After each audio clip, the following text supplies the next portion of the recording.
Patrick Charrodot é um nome aí bem importante e muitas vezes citado quando se fala em estudos do discurso. E você sabe como que ele contribuiu? Quais são os conceitos principais aí que ele traz em sua abordagem? É sobre isso que vamos falar hoje.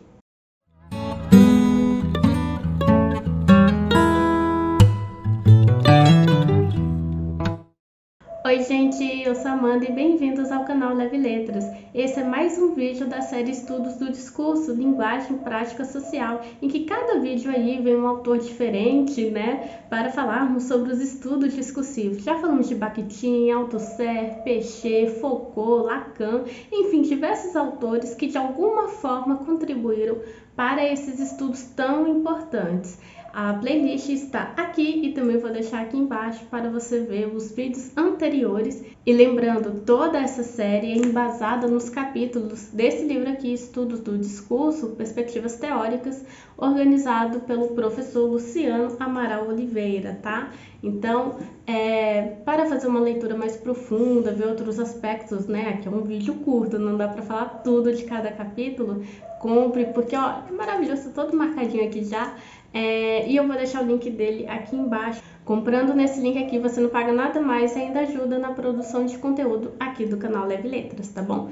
Então já fica a recomendação para vocês. Então bora lá para o vídeo. Patrick Charrodot é um autor de grande autoridade em análise de discurso e no Brasil podemos citar duas obras de grande importância divulgadas aqui do Patrick Charrodot, que é Linguagem, Discurso e Discurso Político, além de outras, Patrick Charrodot, então, é um nome muito importante para a análise de discurso e nesse vídeo vamos abordar alguns conceitos da sua teoria. Mas, antes de tudo, já que estamos falando de discurso e nessa série cada autor vai conceituar de uma forma um pouco diferente, às vezes aproxima, às vezes distancia um pouco mais sobre o que é discurso, nada melhor do que começar definindo, certo? Então, para Patrick Charrodot, o discurso ele vai ser entendido como um ato de linguagem entre locutores e interlocutores e nessa troca constroem os sentidos dos enunciados nas condições que põem em relação aos elementos linguísticos, históricos, sociais, culturais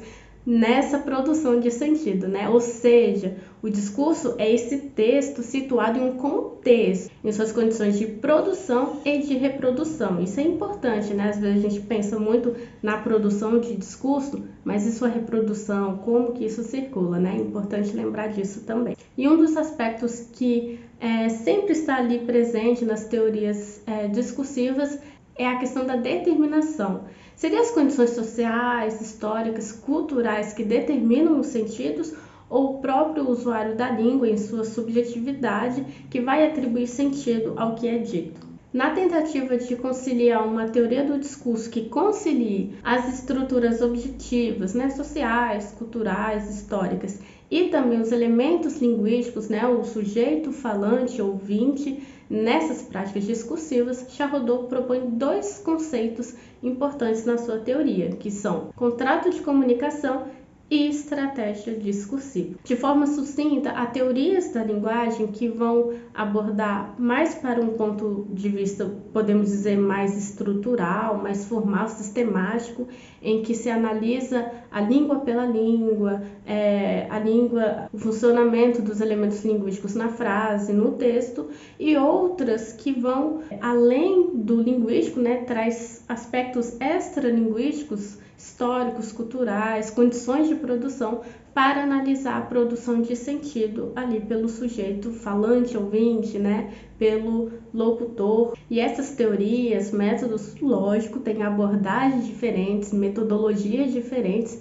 mas para Charrodot, elas não se excluem, na verdade elas se complementam e aí entra esses dois conceitos como mediadores. Assim, o autor acabou fundando uma teoria do discurso, conhecida também como teoria semiolinguística, em que concebe o ato de linguagem como um fenômeno condicionado não só por estruturas linguísticas, por elementos linguísticos, como também por fatores extralinguísticos e que por isso concebe também como um fenômeno social e historicamente determinado. Falando sobre o primeiro conceito, então, podemos dizer que o contrato de comunicação pode ser entendido como um conjunto de condições nas quais se realiza qualquer ato de comunicação. E é por causa desse contrato que os sujeitos, eles não falam qualquer coisa em qualquer lugar, de qualquer maneira. Esse contrato é uma condição necessária para que o objetivo daquela comunicação seja atingido. Nesse aspecto, vale lembrar que, ainda que Charrodot não fale,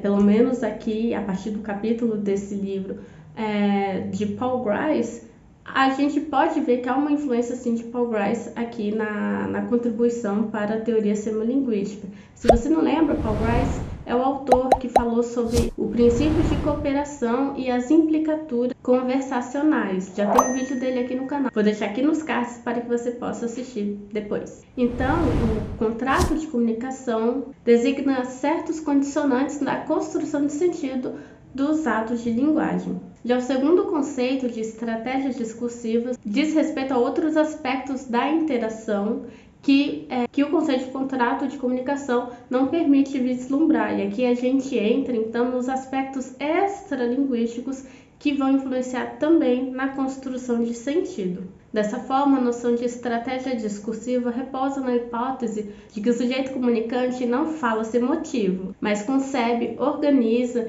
e encena suas intenções de forma a produzir determinados efeitos de persuasão e de sedução sobre o sujeito ouvinte. Então, a gente poderia dizer que as estratégias discursivas são as possíveis escolhas que o sujeito pode fazer da encenação do ato de linguagem e daí as estratégias que o sujeito comunicante pode fazer. Então, a primeira delas seria o uso de contratos de reconhecimentos, ou seja, ele se utiliza de estratégias que ele acredita que o ouvinte, o interpretante ali da interação, também conhece e compartilhe daquele conhecimento, daquele imaginário para a comunicação. E funciona como filtros construtores de sentido. E a segunda estratégia é a utilização da construção da imagem, que pode ser fictícia ou real. Lembrando, gente, que imagem, quando a gente fala em imagem e discurso, tem a imagem composta, né, cores, formatos, enfim, que também traz sentidos, que interage ali com o texto escrito, né, para a construção de sentidos como um todo, mas também quando falamos em imagem, análise de discurso, muitas vezes estamos falando de imagem simbólica, construída simbolicamente a partir ali da construção de sentidos, condições de produção. Então, quando se utiliza dessa estratégia de construção da imagem, fictícia ou real, além da imagem visual. Tá? É uma imagem também simbólica. E com a utilização dessas estratégias, o sujeito comunicante ele espera que tais contratos e tais imagens sejam percebidos pelo sujeito interpretante, o sujeito ouvinte, e que assim alcance os efeitos de sentido por ele desejados. Essas estratégias fazem parte do entendimento de Charrodot que a produção de discurso ela é uma expedição. Só que além de expedição, ele também vai considerar que ao mesmo tempo que a produção de discurso é uma expedição, ela também é uma aventura, porque há uma imprevisibilidade da linguagem, da língua ali, desse contrato de comunicação em que, por mais que o sujeito comunicante, o sujeito ali que está falando, se utilize de estratégias do contrato de comunicação, das estratégias discursivas